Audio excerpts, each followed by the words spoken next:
morning everyone, it's me your Karix Kwa. So ngayon ay pupunta tayo ng bayan. Kain muna. Maglalakad lang pala tayo papuntang sakayan ng tricycle. At kung napapansin nyo tong kalsada dito sa may padyakan, inaayos pa kasi to. Morning tayo. Nakasalubong ko rin pala dyan si tatay yung nagbebenta ng taho. Bayad po.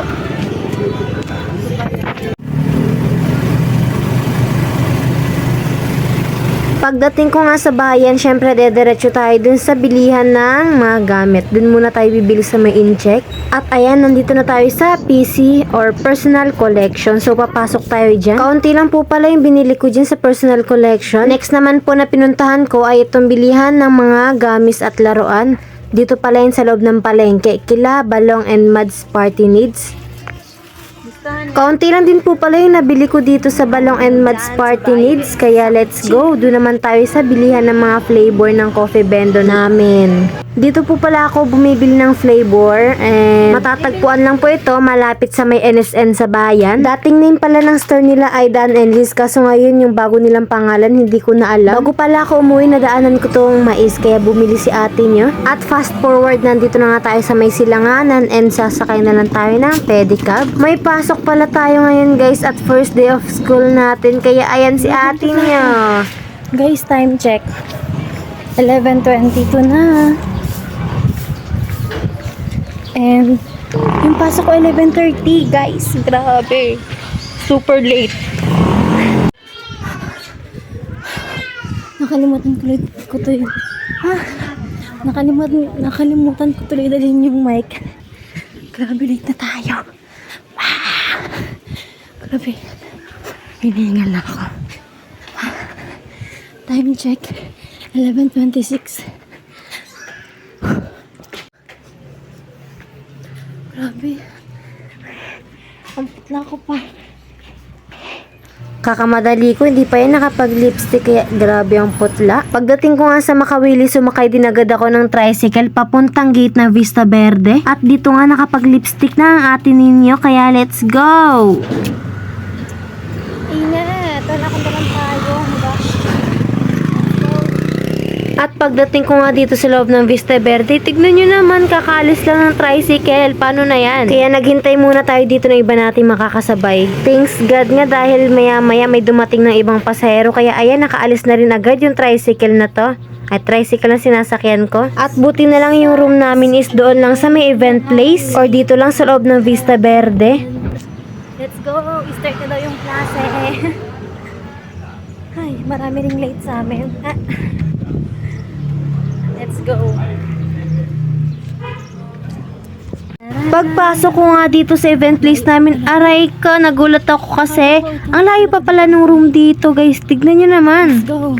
Inaayos pa dito eh. Ayan.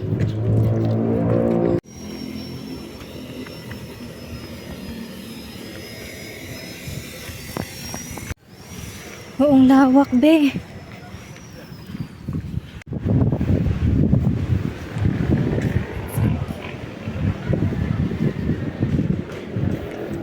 Dito nga pagpasok ko, ang naabutan ko na is sinasabi ni sir yung mga rules niya. After naman po magsabi ni sir ng mga rules niya sa amin and pinagawa kami sa yellow pad ng expectation in subject. Kaya ayan si ate niya talaga. Pwede sulat muna sa notebook bago sa yellow pad. Kinuha agad nila yung notebook ko. Wala pa nga yung subject na nakasulat. Oh my gosh.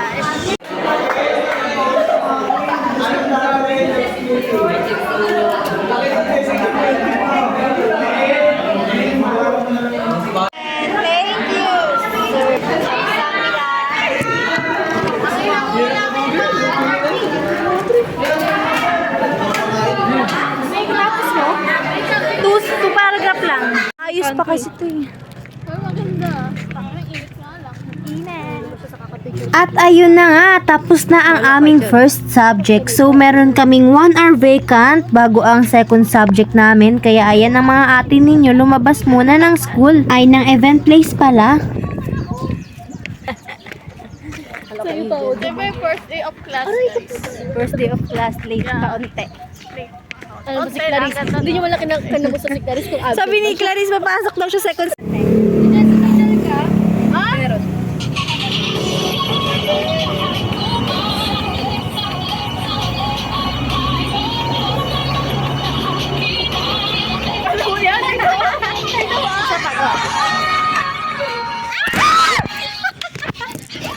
Grabe ang reaction ng mga ate ninyo.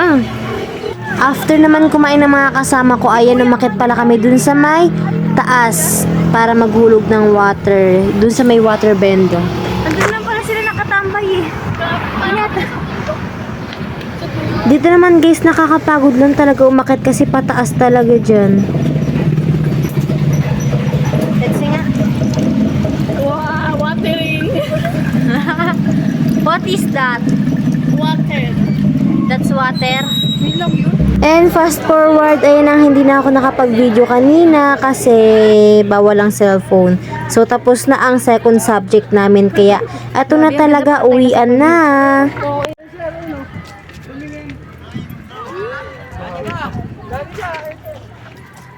Ano yun? Nasa puta mo eh. Type of lake ko. Pakita mo sa labing lupe. Hindi ko na. Yan na ako. Ayaw mo. Ayaw mo. Naka-cellphone guys. Wow naman, nag-update to si ate mo Jessica. So ayun na nga guys, bago pala ako umuwi, pumunta pala ako dun sa main building ng Lourdes dahil may practice daw kami. Kaso hindi natuloy kaya ayan si ate niya umuwi na. Cause it's been raining in Kaibiga, hindi At fast forward, nakauwi na nga tayo. So, nakabili pala ako dyan ng fishball. Pag-uwi ko, naabutan ko si mama sa may tindahan. Nagbi-video. Syempre naman. Habang nagbebenta at nagbabantay ng tindahan, nag-a-affiliate. O, diba? Baka mama ko yan. Dito nga ay ayan, kinain ko muna yung fishball dyan sa harap ng tindahan. At hanggang dito na lang tong video na to. Thank you for watching. God bless and kita-kits po sa susunod na vlog. Bye-bye!